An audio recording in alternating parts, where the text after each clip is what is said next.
Today I want to talk about a question that came in on my school group about motivation and emotional eating.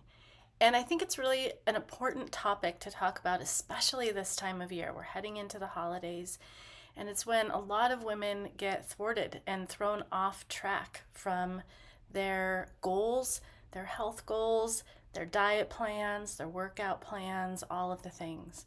So let's start this conversation with this truth. If you feel stuck and unmotivated, super frustrated, and feel like you are in a cycle of emotional eating and don't know how to get out of it, I want you to know this. You're not actually stuck, okay? You're in the very center of what change looks like. So hear me out on this. When you commit to changing your body, which means commit to changing your habits, you're not just shifting what's on your plate or what's in your workout plan. You're literally rewiring your brain, your hormones, your identity, the way that you move in the world. And that means inherently there will be some resistance that comes up. There will be emotion. Because the truth is, eating is not just fuel. We try to pretend like it is. We want to say, eat for fuel, not for emotion. But the reality is that food is deeply tied to safety, to our feelings of love, to memories we have, to our sense of belonging sometimes, and clearly it's connected to our emotional sensation of pleasure.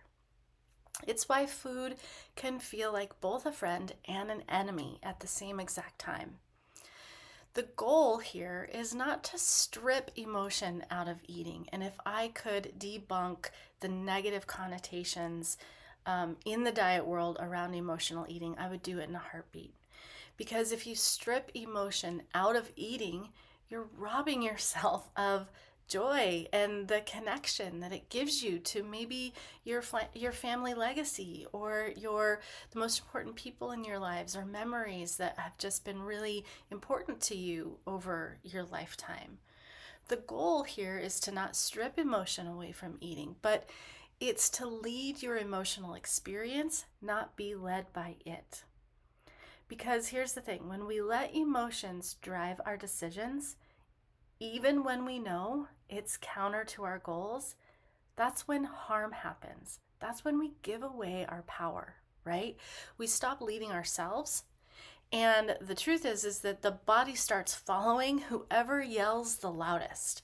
So that could be cravings. It could be your stress and coping mechanisms. It could be other people's expectations of you.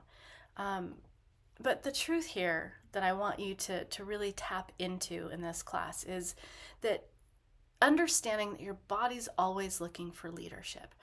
If you don't consciously take that role, then something else always will. That's why self-leadership is the cornerstone of habit change, of all health transformations, and also emotional freedom, right? So let's take a quick look at motivation through a scientific lens. We'll be quick, but I want you to hang with me for just a second. There are two broad sources of motivation. There's external motivation and there's internal motivation. External motivation is what most of us rely on a lot of the time. It's the thing that gets the movement started. It's the thing that initiates us into change. Maybe we hire a personal trainer or we start a new diet. All of these things, the next diet, the next challenge, the personal trainer, an accountability buddy, are all examples of external motivators. And they're great because they can get you started. But it's not the thing that keeps you going. And this is what I think the question that came through was really tapping into.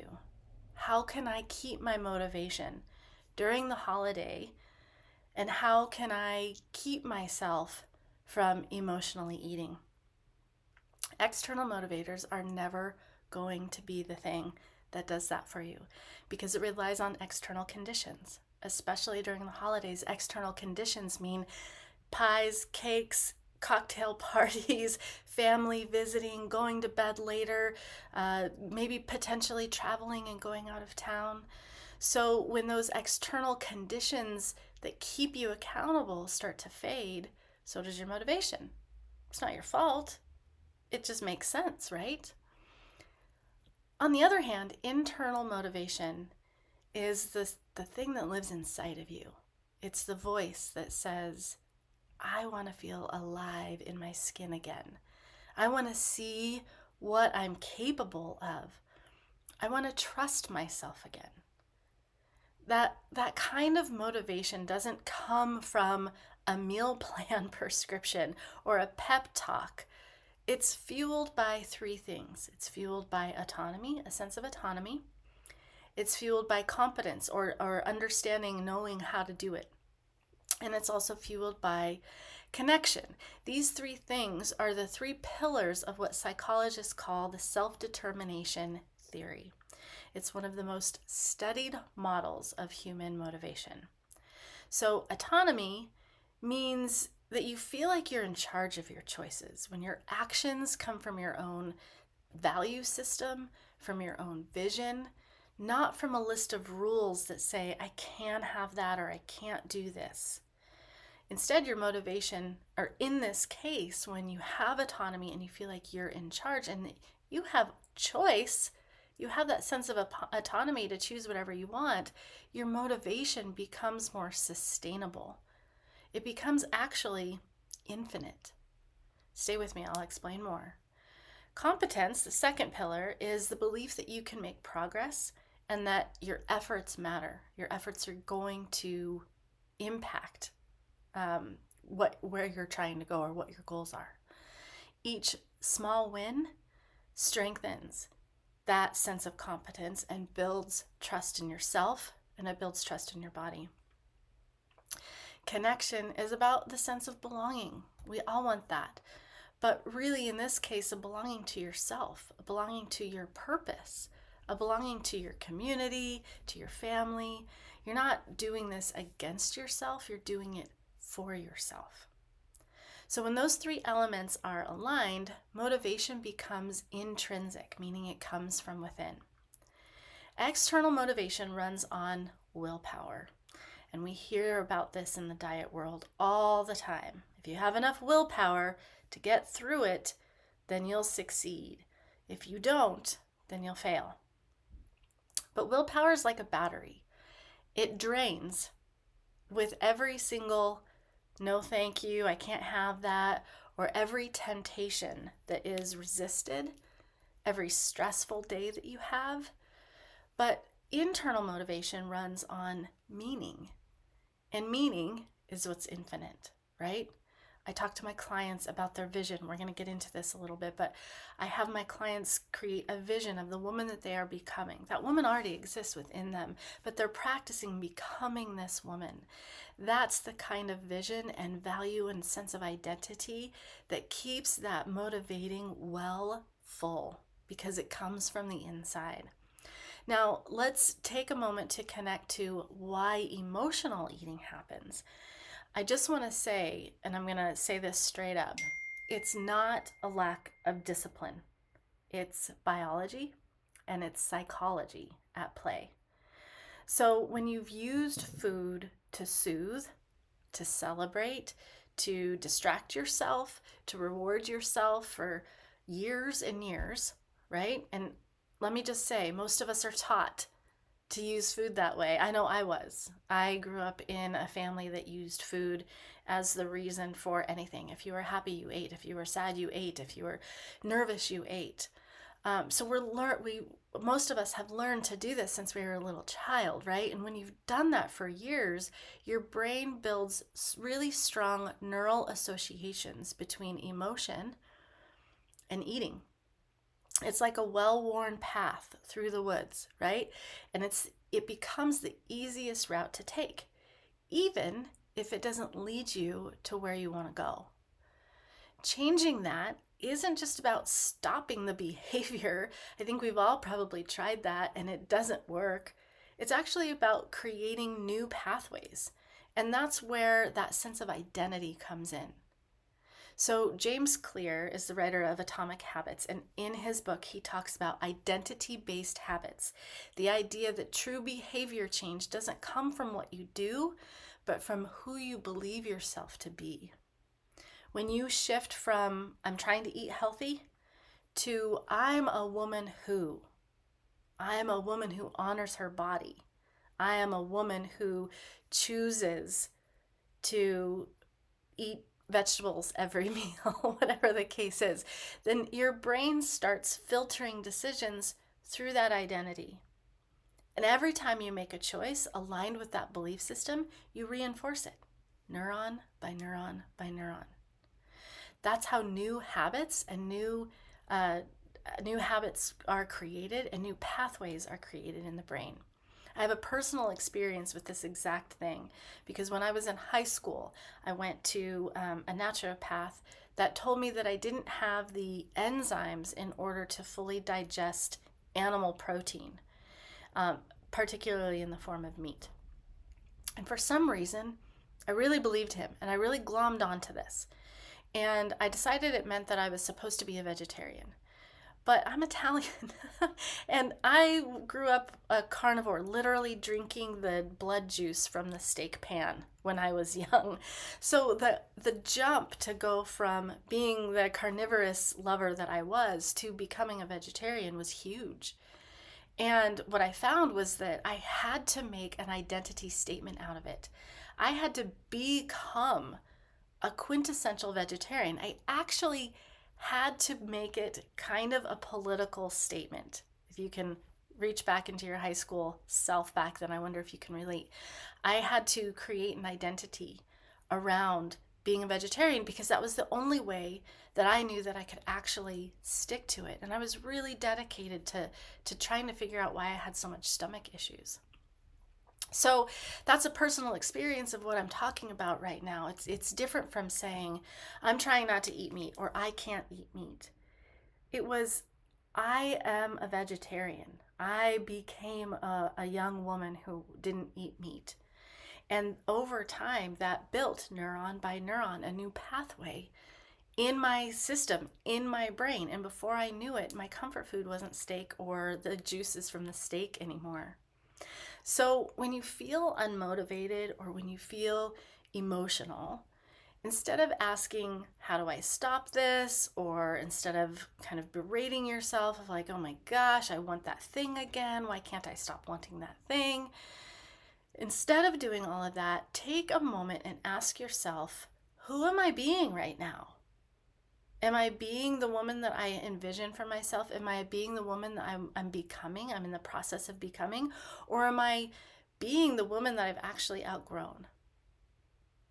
That subtle shift from fighting your emotions to leading them is how you rewire an emotional relationship with food.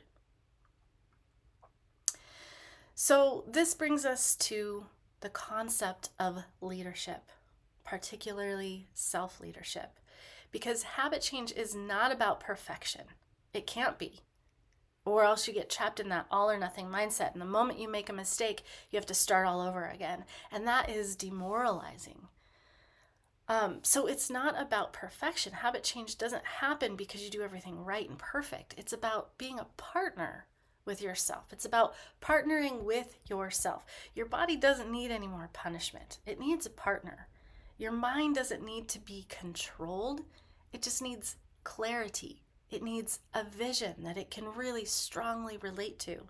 So self-leadership means that you take radical responsibility for your own choices, but without shame. The days of us shaming ourselves have got to be left in the dust. We don't have time for that anymore. We're in the middle ages of our life. We don't have time for self-shame anymore. So shame doesn't have a place at the table. But you do step into the driver's seat. Not with force, but with guidance. When you do that, you'll notice that when you lead from that internal fire, that fire that burns inside of you, that's saying, ooh, I want to be her. I know I'm already there in some ways, but I want to really live that. When you lead from that place, your motivation starts to feel different. It's not that desperate, urgent, nervous feeling of, did I eat right today? Did I get to the gym? It's not that. It's quieter. It's steadier. And instead of like chasing the hype, you are actually starting to cultivate harmony and balance within your own system, your own body, your own nervous system. And when your vision, the vision of yourself, that woman that you're becoming, becomes your compass, your North Star, that image, it's like you no longer have to rely on willpower. She becomes your guide. And then you start relying on the alignment, the desire and the reward of making choices in alignment with that woman, with that vision. Because that woman is already in you, the one that wakes up feeling super clear and energized and really youthful and powerful and proud. Do you remember her? I mean, she might be there in you already today, but do you remember her when she didn't have to fight for it? When you lead from that version of you, emotional eating becomes less about, I can't stop, or I shouldn't be doing it, oh my gosh, and self-flagellation because when you do it, it becomes more about, I just choose differently. I can choose whatever I want, but I choose differently. That's leadership.